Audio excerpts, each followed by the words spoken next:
Bismillahirrahmanirrahim. Assalamualaikum warahmatullahi wabarakatuh.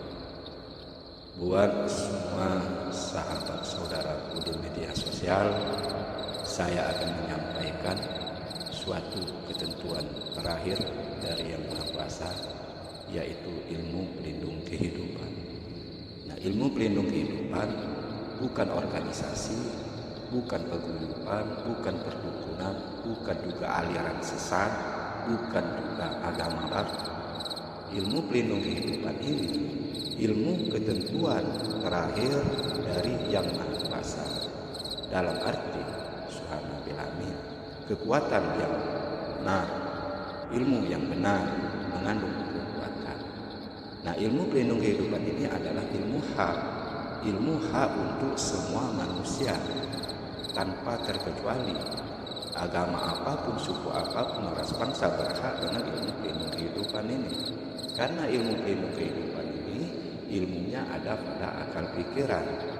Bukan akal pikiran yang kita artinya kita ambil, kita tebus, kita berkorban untuk mengambil ilmu ini.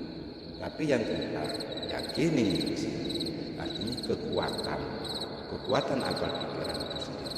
Nah, manfaat dan tujuan ilmu pelindung kehidupan ini diturunkan oleh Yang Maha Kuasa hanya untuk manusia. Karena hanya manusialah yang berhak berilmu. Ilmu itu adalah akal sifatnya seperti cahaya. Nah, untuk menyelamatkan manusia dari kegelapan, maka dikatakan ilmu adalah cahaya. Nah, ilmu pelindung kehidupan ini sekali disahkan seumur hidup menjadi hak milik kita. Nah, ilmu pelindung kehidupan ada juga artinya ilmunya yang tidak boleh kita lakukan. Ada pantangannya. Apakah pantangan ilmu pelindung kehidupan ini? Ya, berbuat salah.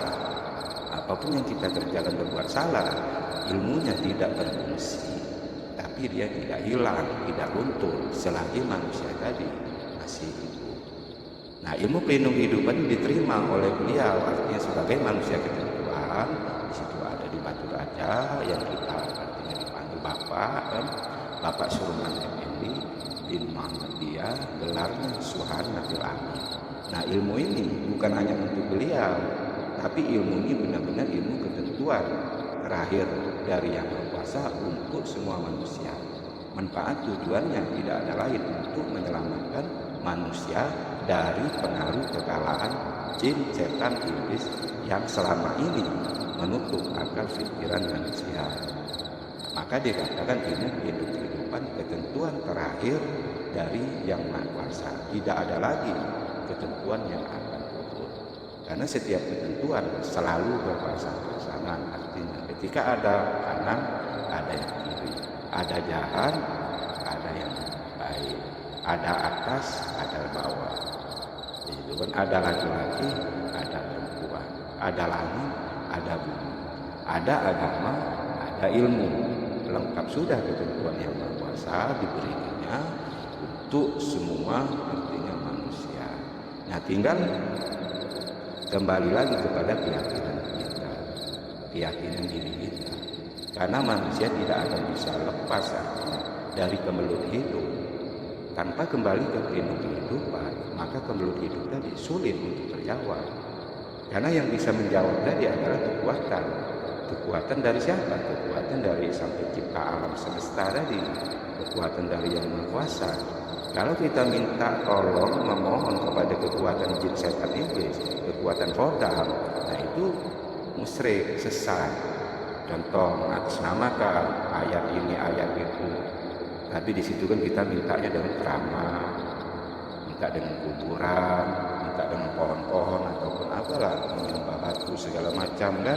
Nah, itu dikatakan artinya bersekutu dengan jin, setan, iblis. Nah, sedangkan ilmu pelindung kehidupan sudah tidak meyakini lagi hal-hal yang seperti itu, karena itu menyesatkan. Nah, ilmu pelindung kehidupan ini diberikan suatu kekuatan manusia tadi yang ada di akal pikirannya itu sendiri. Kekuatan itu sudah ada sejak manusia tadi di dalam kandungan. Karena kekuatan ilmu pelindung kehidupan itu benar-benar kekuatan murni dari Yang Maha Kuasa, yaitu zat segala zat. itulah penyelamat manusia tadi. Nah, dengan keyakinan yang tinggi diuji lagi manusia tadi dengan suatu artinya pengorbanan hasil jerih payah bantu tulang beras dengan jadilah uang.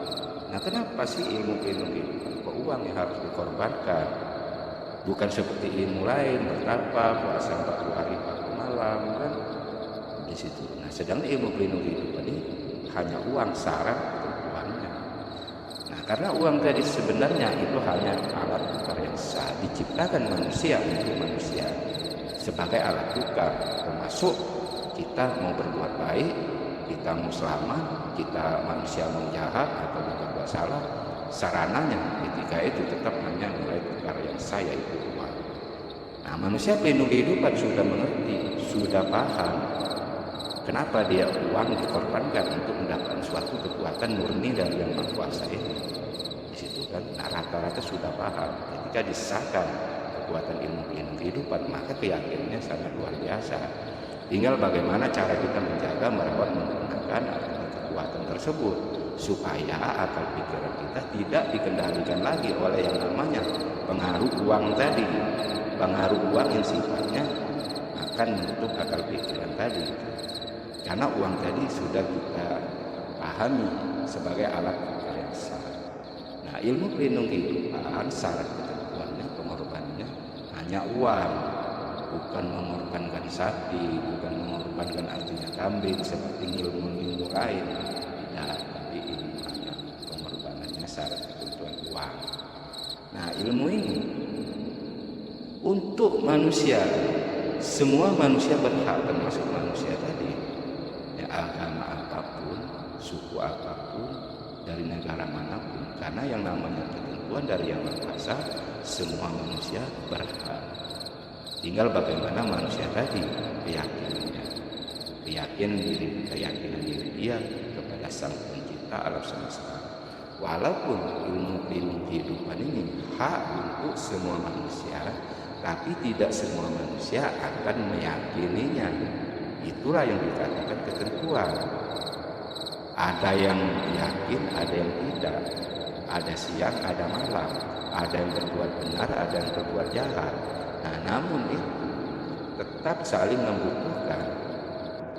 Ilmu pelindung kehidupan turun artinya sebagai penyelamat manusia satu-satunya dari kekalahan pengaruh jahat jin setan iblis yang selama ini menutup akal pikiran manusia. Artinya di satu sisi lagi ada yang merusak akal pikiran manusia, ada yang merusak kehidupan. Nah, antara pelindung kehidupan dengan perusak pelindung kehidupan itu tetap saling membutuhkan. Pelindung kehidupan untuk melindungi kehidupan manusia, perusak kehidupan artinya untuk merusak kehidupan manusia. Nah, saling membutuhkan, mempunyai tugas masing-masing. Yang merusak ya tugasnya, kerjaannya hanya merusak, yang melindungi tugasnya melindungi.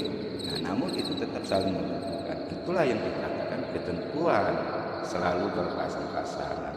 Tinggal bagaimana pola pikir kita mengarahkan diri kita untuk ke jalan yang mana. Jalan yang salah, jalan yang benar. Di situ semuanya sudah ada pertanggungjawabannya.